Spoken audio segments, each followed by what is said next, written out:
One night, Henry and Gordon were alone with James. Although the Fat Controller was beginning to think well of him, whenever a chance came, the other engines would talk of nothing but bootlaces. "Remember the time one had to be used to get you out of trouble, James?" they would tease. James tried to get his own back, talking about engines who got shut up in tunnels and stuck on hills, but they wouldn't listen. "You talk too much, little James," said Gordon. "A fine, strong engine like me has something to talk about.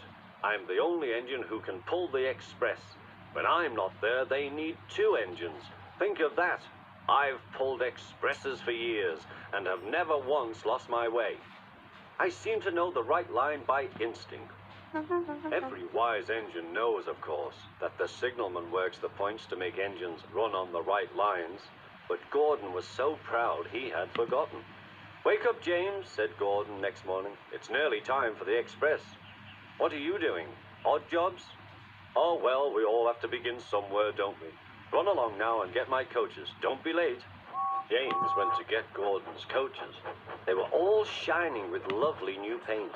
He was careful not to bump them, and they followed him smoothly into the station, singing happily, "We're going away, we're going away." "I wish I was going with you," said James. "I should love to pull the express and go flying along the line." Gordon, with much noise and blowing of steam, got ready to back onto the train.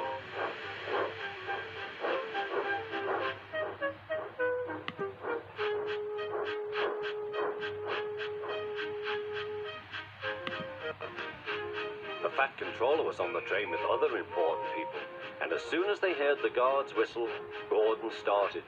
Look at me now," he puffed, and the coaches glided after him. "Poop, poop, poop, poop, poop. Goodbye, little James. See you tomorrow." James watched the train disappear and then went back to work.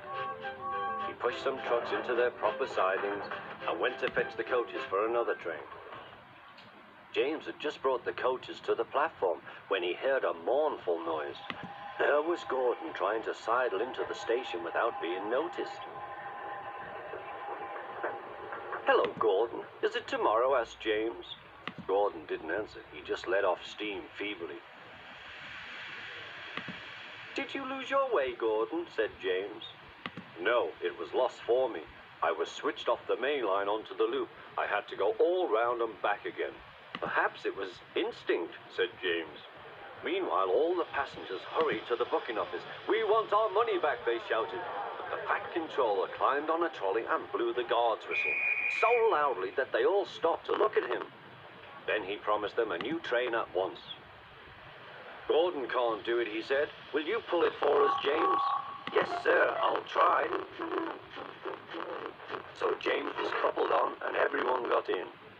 "Do your best, James," said the Fat Controller.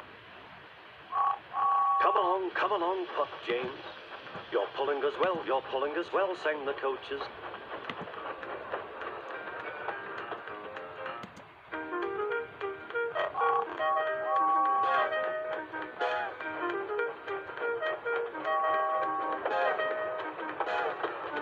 Bridges and stations flashed by, the passengers cheered, and they soon reached the station. Everyone said thank you to James, and the Fat Controller was very impressed. "Well done," he said. "Would you like to pull the express sometimes?" "Yes, please," answered James. Next day, when James came by, Gordon was pushing trucks. "I like some quiet work for a change," he said. "I'm teaching these trucks manners.